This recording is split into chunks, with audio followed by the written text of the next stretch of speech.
Hello, everyone, and welcome to Virtually Sunday. I'm Steve Meyer. And I'm Tony Pichler. And this week, Steve, we've got another great reading from St. Matthew's Gospel as we near the end of July. Another story, another image, more or less, about what the kingdom of God is all about.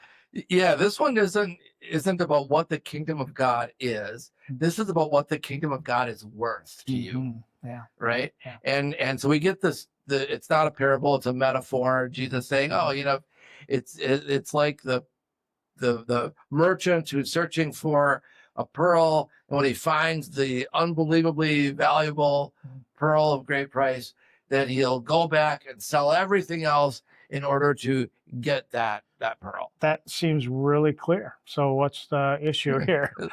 so a few questions, right? So first of all, what is the it, right? Right. Because we talk around this a lot, the kingdom of God. What is the it? Secondly, why is it so hard to find? What makes it elusive? And the third question, which you brought up earlier, which I think is brilliant, that we could spend the next 3.5 hours discussing, is we won't, but we could, is do we even want it? Right. So get to the it first, right? The kingdom of God is, and I feel like Jesus, in so many ways, just he gives us a lot of images, a lot of metaphors, but he also assumes like we just get it. We just know what he's talking about. He does, and some of the images he gives us are uncomfortable, right? He gives us the image of the vineyard worker who pays all his hired help the same, no matter how much they work. So the kingdom of God's like that. One of my least favorite stories. Man, it is itchy. It's a tough one to come to terms with the fact that the kingdom of God is not the way we see things, and so it calls us to see differently. But we have all had glimpses of it in our lives, right? We've all had experiences where we've been overpowered by these moments of clarity. Yeah. Right. And it might be your firstborn holding your child for the first sure time. Wasn't my third or second born. Or second or third. No, that's not true. It could be that. I mean, it could be something from nature or sunset. It could be just a moment of incredible peace that you feel. I mean, all kinds of ways to experience. So what's in common with those? One, you realize that you are part of something so much grander than yourself. Right. And whether it is holding an infant child or falling in love or watching a sunset from on top of a mountain, those moments which make us realize we're part of something so much bigger. And secondly, they weaken our knees, man. I mean, they just bring us down to this realization that, holy cats, this world is not about me. I have the privilege of being part of something so much more beautiful and magnificent than I can even imagine. I have a friend, Bob Johnson, whose uncle was a priest, and he would say to Bob, young Bob, back in the day when he was a kid, he would say, "Bob, God and this world is big and you're small." And to this day, Bob says that over and over and over again. That's big, we're small. You're small. And there's a lot of truth to it. But once we experience it, once we experience those moments, we really do want to recapture. We want to go back to that well, at least sometimes. It's an amazing moment in your life when you have that. And so the question is, why is it so elusive? Why doesn't God give us and bless us with this experience all the time? Right. Why is it so hard to find? To me, it's like when I was in my 20s and 30s, I would think about my future. And to me, that was equally elusive, as if at some point in my life, I was going to figure it out, grasp it, get it, move on, because now I was assured of what my future was going to be. Here I am. It's just Still haven't still figured it certain. out. Still haven't figured it Yeah. out. It's elusive. It is. Elusive. It's one of the great mysteries of life. When we're young, we think life gets easier Right, because we're naive. right. I think we know it all. Yeah. But we keep searching, and I think that's an important part of the gospel story that we don't talk about enough. We talk about the end of it. We don't realize that the farmer in the story, the merchant in the story, are both searching. They're spending their lives searching and seeking for this kingdom. And it becomes somewhat of an obsession trying to find it. And when they finally do, they give up everything else to fixate on that and only have that.